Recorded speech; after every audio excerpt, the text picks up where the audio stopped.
Hey, I feel led to share like a bit of my testimony, and I feel led to share a bit of my testimony and just a word of encouragement for anyone who feels like they might have like a prodigal son or daughter, or anyone who's praying for someone who they feel like is afar off.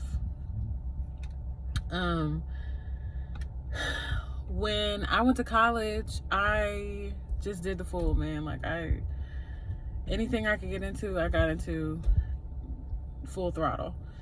And although I was raised in church,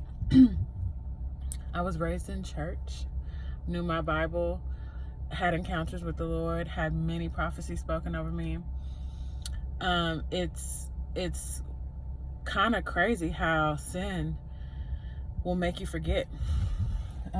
Sin will make you forget. Sin will make you disregard. Sin will make you oblivious. Sin will make you indifferent. Iniquity ravages the soul. And that's what happened to me. Got into drugs, drinking heavily, partying, promiscuity, sexual identity crisis, period. And my parents never stopped like loving me. They never stopped loving me. They never stopped singing about me. They never stopped praying for me. They were just there. And they did not let their disappointment or their confusion or their hurt keep them from showing up for me. So that is my first word of advice. Now I want to give some biblical context. In the story about the prodigal son, no one comes to the prodigal son after he blows his inheritance and he finds himself in a pigsty. The Bible says he comes to himself. So he had a revelation that even the servants in his father's house got better treatment than what he was experiencing. And so he decided that he would humble himself and come back home. When he did come back home, he was not met with opposition or I told you so's or crossed arms or disappointment. The Bible says while he was still afar off, his father saw him coming and ran out to meet him. And not only did he run out to meet him, but he gave him a new robe and he adorned him with rings. And they threw a party and they had a fattened calf.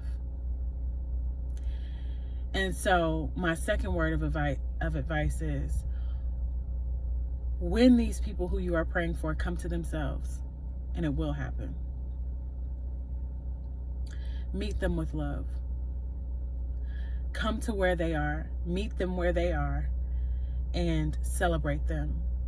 Clothe them, feed them, love them, nourish them, nurture the relationship, and most importantly, like, let God be the foundation of everything that you do and everything that you say, because being in that position is a very fragile position. And I'm grateful that when I did come back home, because I had to, that although it was a hard transition, I'm not gonna front like it wasn't. It was a very hard transition. I was fed, I was clothed, I was prayed for and with, and I was loved. I was loved into wholeness. I was loved into submission by not just my parents, but by my friends and by the man who would become my husband. I was loved so well, and it healed me. And so I just want to prophesy over you that the person that you're praying for will come back home.